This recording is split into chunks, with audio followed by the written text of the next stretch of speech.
Let's start out by setting a few things straight here.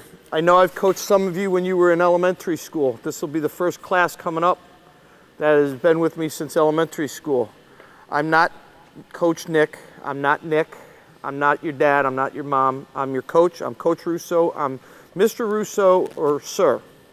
Okay, Coach Gidduck goes by the same vein, all right? Same thing, it's Coach Gidduck, all right? It's out of respect. This is high school varsity hockey now. This isn't mites, this isn't peewees, this isn't squares, this is bantams, it isn't even midgets. Okay, some of you already play midgets. This is a step up from midgets, okay? Some expectations. When we have a function, I expect you to be on time, all right? I realize some of you can't drive. If you can't be on time, you let a captain know why you're late. The captains will let me know once captains are picked, all right? You let me know right now if you're going to be late or going to miss something. Like right now, I know Brett Christie's home sick. Or not sick, he's got a doctor's appointment. I know that Brent is out sick from school today. Speaking of school, I will know when you're absent and when you're not absent, right, returning varsity players?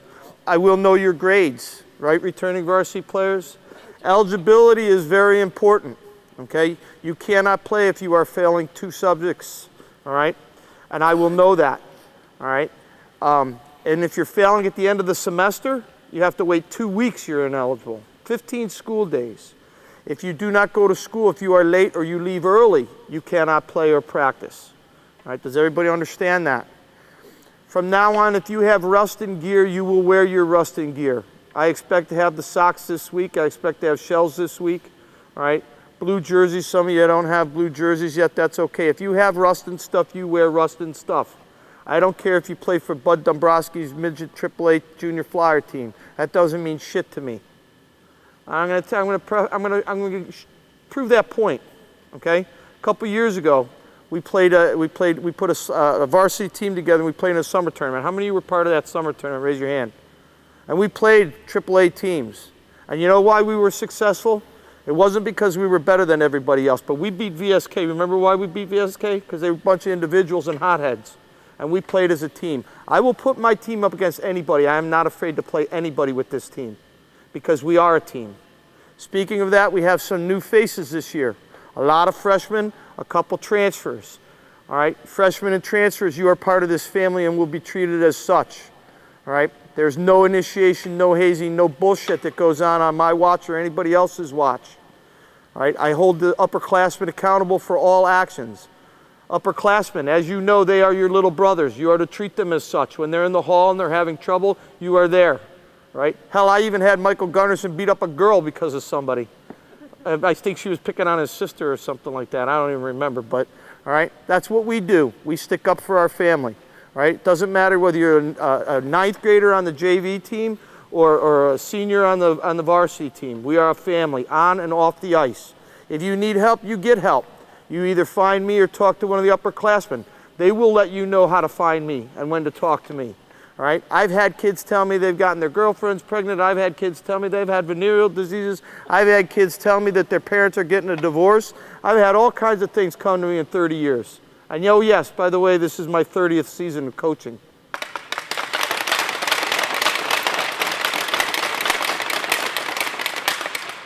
I just heard from Jake in the pro shop that one of my former players' sons, who I also coached, both of them, he just turned 18, so he's probably the first shot I have at hopefully coaching a 3rd generation of Burnses.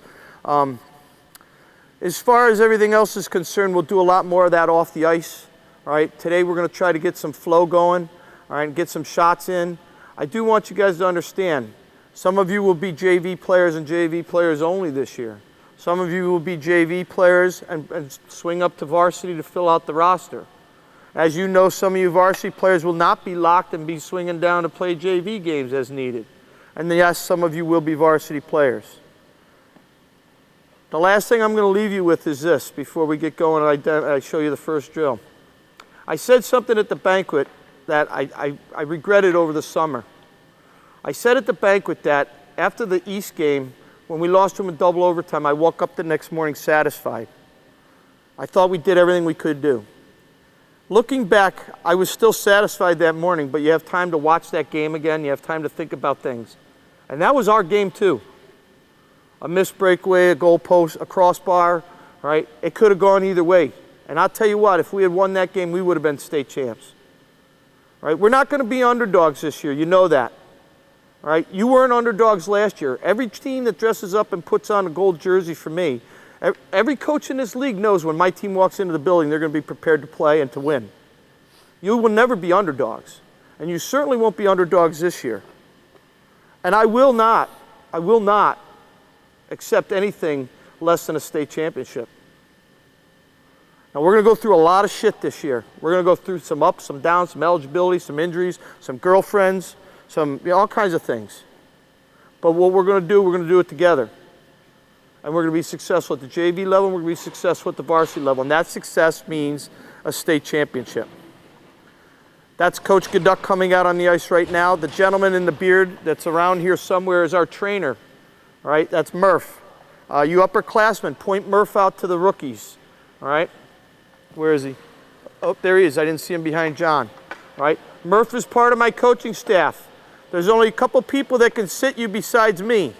Yourself for getting bad grades, your parents, and Murph because you're injured. If you need a Band-Aid, you need your hand held, you need your whatever changed, your diaper changed, you see Murph, not me. Okay? Everybody understand that?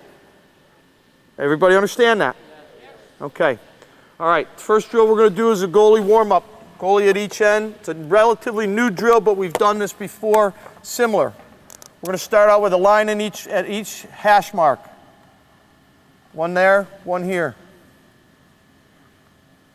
On the whistle, the first guy on each line is going to take off. This guy's going this way, this guy's going this way. You're going to go below the dots. Once he gets to that dot, the next guy in line should be moving. All right, because when he turns this dot, you're going to give him that 10 o'clock, 2 o'clock pass. So he's going to go in and shoot on that goal and go back to the end of that line. When you throw the pass, you're going to keep going. You keep going, and the next guy in line should already have taken off and thrown that pass. Remember in training camp I talked about you have to already be leaving that line? That would have been funny if I tripped on the cones on film, wouldn't it? When that guy's swinging around, you already got to be moving because you want that short angle, 45-degree angle pass. All right? Keep the shots low, get them on the goalies, warm up the goalies. Goalies, if somebody hits you in the head or hits you in the face right now, we're going to put them in goal. All right? I can't afford to have goalies hurt. All right? Let's get a line in that corner. Wait, hold on. That corner and that corner.